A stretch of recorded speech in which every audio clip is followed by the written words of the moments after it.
हैं deep concepts in biology का channel और आज हम जिस टॉपिक को डिस्कस करने जा रहे हैं वो बहुत ही इंपॉर्टेंट टॉपिक है in the biochemistry of monosaccharides. और वो टॉपिक क्या है? प्रोजेक्शंस। प्रोजेक्शंस इन मोनोसैकराइड्स। प्रोजेक्शंस क्या होते हैं? नाम बहुत सुना होगा। आज हम इसको डिटेल से डिस्कस करेंगे कि प्रोजेक्शंस क्या है। तो प्रोजेक्शंस बेसिकली द 2D या 3D जो हमारे पास स्ट्रक्चर होते हैं उसको शो करने के लिए जो स्ट्रक्चर बनाया जाता है पेपर पे उसको कहते हैं प्रोजेक्शन। जैसे कि हमारे पास फिशर प्रोजेक्शन है मोस्ट इंपॉर्टेंट, उसके बाद हमारे पास राजनॉफ प्रोजेक्शन है या फिर हेवर्थ प्रोजेक्शन है। इन तीन प्रोजेक्शन का नाम काफी हमें सुनने को मिलता है कि draw the Fischer projection of glucose या फिर draw the Fischer projection of fructose, draw the Fischer projection of ribose, या फिर उसके बाद कहते हैं कि draw the Haworth projection of glucose, Haworth projection of fructose, या इस तरह की चीजें जो होती है हेवर्थ प्रोजेक्शन। तो प्रोजेक्शन बेसिकली क्या है? एक स्ट्रक्चर है जो कि हम पेपर पे ड्रा करते हैं उस चीज को शो करने के लिए। तो वो प्रोजेक्शंस क्या है? उसमें सबसे जो इंपॉर्टेंट प्रोजेक्शंस है वो हमारे पास है कि फिशर प्रोजेक्शन। क्या है? Fischer projections. एक फिशर प्रोजेक्शंस है, उसके बाद राजनॉफ प्रोजेक्शंस है। राजनॉफ को कैसे लिखते हैं? राजनॉफ प्रोजेक्शंस है। और तीसरे हमारे पास बहुत इंपॉर्टेंट है, कौन से वाले? Hayworth projections.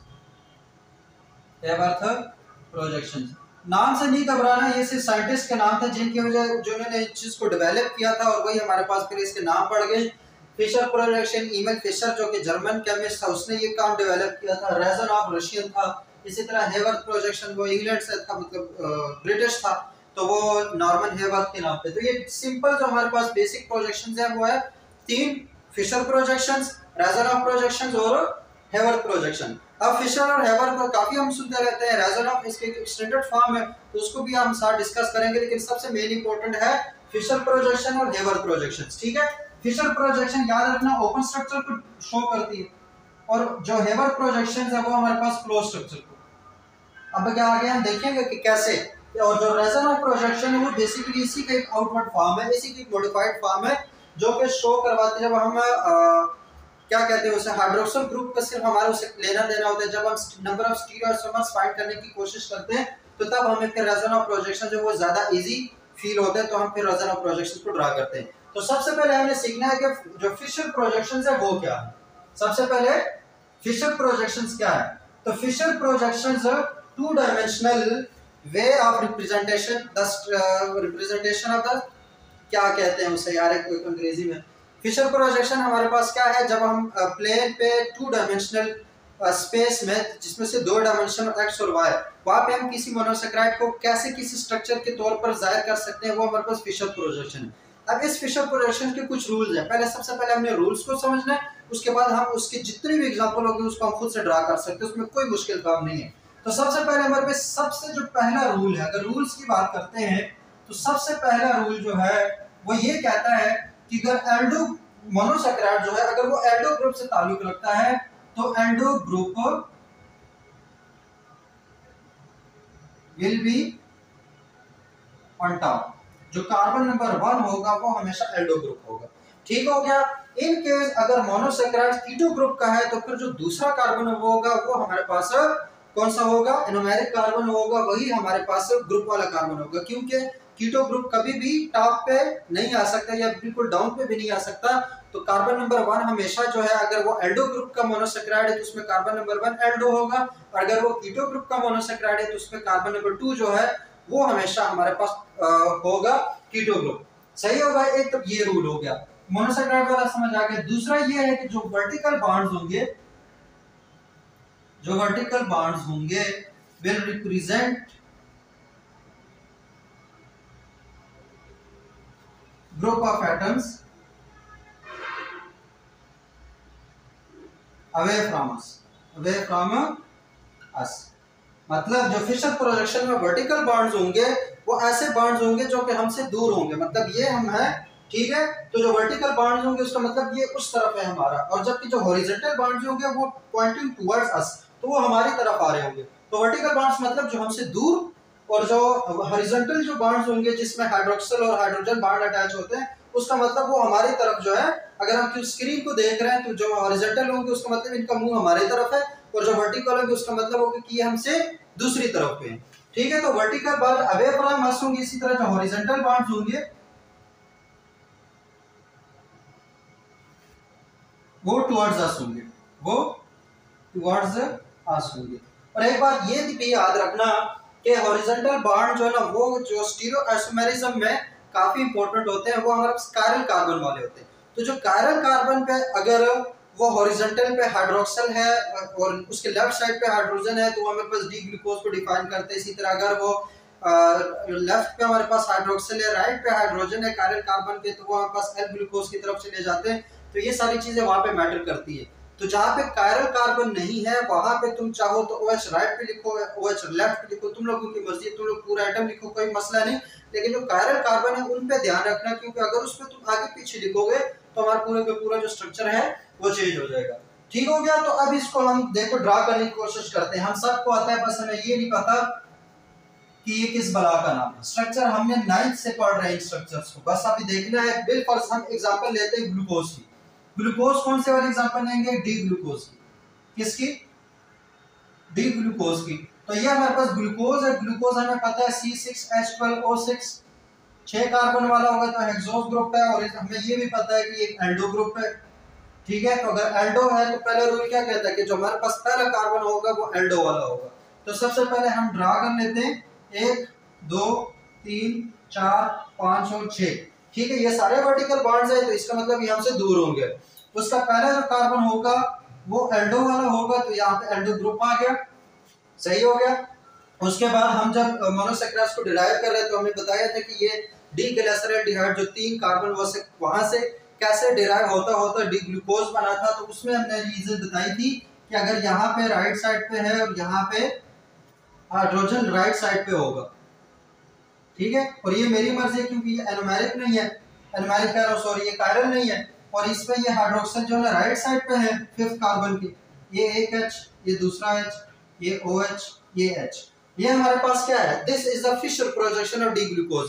इस वाले स्ट्रक्चर को हम कहेंगे फिशर प्रोजेक्शन, जिसमें हमने फारदर जो सबसे दूर इस एनोमेरिक कार्बन से कह रहा हूं, इस जो एल्डो ग्रुप वाला कार्बन है, कार्बोनाइल कार्बन जो है, उससे जो सबसे दूर हमारे पास कायरल कार्बन होगा हमने उसको देखना है असल में।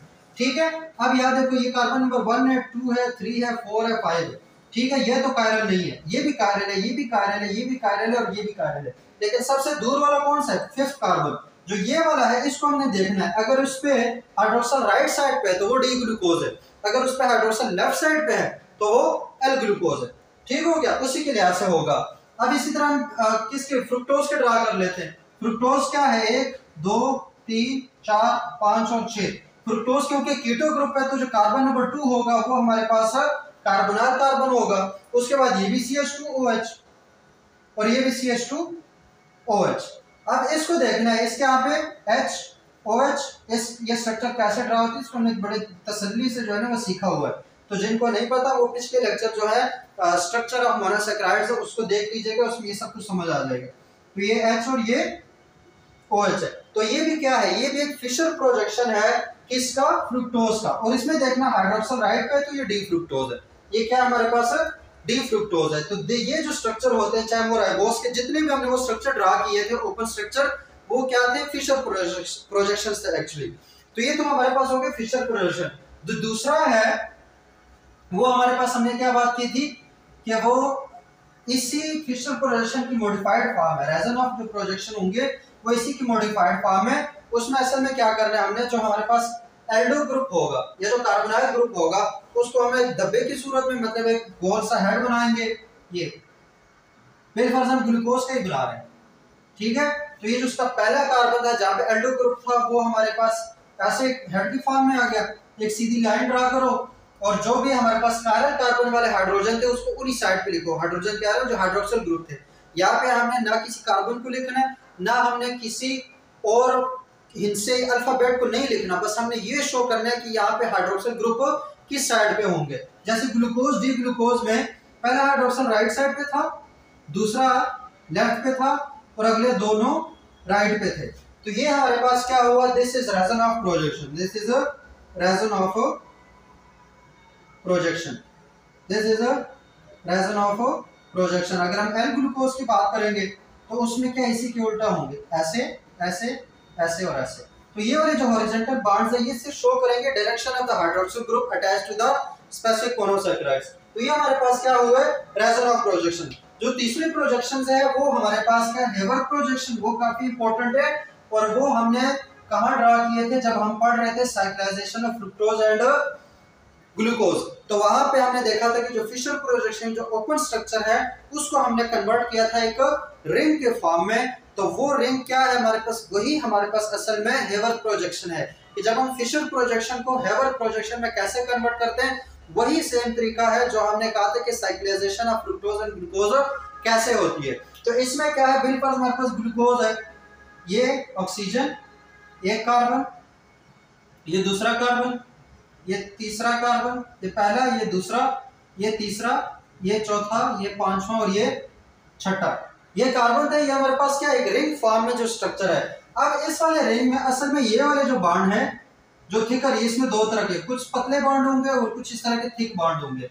कुछ थिकर बॉन्ड होते हैं, कुछ थिनर बॉन्ड होते हैं। जो थिकर बॉन्ड है उनका मतलब ये होता है कि ये बॉन्ड हमारी तरफ है, जो थिनर बॉन्ड है उनका मतलब ये बॉन्ड हमसे सबसे ज्यादा दूर है। तो यहाँ पे जो हमारे पास हेवर्थ प्रोजेक्शन ऑफ ग्लूकोज है उसमें सबसे दूर कौन सा बॉन्ड है, जो कार्बन नंबर 6 वाला बॉन्ड है वो सबसे दूर है। और जो हेवर्थ प्रोजेक्शन है ये रियलिटी के करीब तरीन है, क्योंकि ये फिर भी जो चेयर कन्फर्मेशन होती है, जो एक्चुअल कन्फर्मेशन होती है ग्लूकोज की एक्वस सॉल्यूशन में, वो तकरीबन इससे मिलती जुलती है। तो Haworth projection are more closer to reality than the Fischer projection.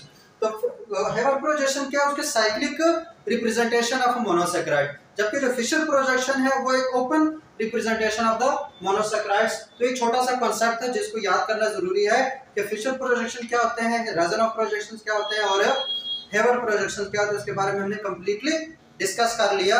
इसके बाद आप खुद ड्रा करने की कोशिश करना कि अगर सवाल है how to convert the Fischer projection into Haworth projection, या फिर सवाल है कि write the Haworth projection of glucose या द राइट द दूसरा क्या होता है Fischer projection of the fructose. तो इस तरह के जितने भी सवाल होंगे उसमें फिर मसला नहीं बनाना, क्योंकि ये वही स्ट्रक्चर होते हैं, बस उनके प्रॉपर नाम है। फिशर प्रोजेक्शंस क्या होते हैं और हेवर्थ प्रोजेक्शंस क्या होते हैं, रेजन ऑफ प्रोजेक्शंस क्या होते हैं, इन चीजों के बारे में तसल्ली से पढ़ लो। तो ये मोनोसैकेराइड्स के बेसिक जो कंसेप्ट था जो दरम्यान में मिस हो गया था वो ये वाला है प्रोजेक्शंस के बारे में। Thank you so much. इसी तरह की वीडियोस के लिए हमारे चैनल को सब्सक्राइब करें और आते रहा करें, इंशाल्लाह आपको अच्छे अच्छे कॉन्सेप्ट मिल जाया करेंगे। अल्लाह।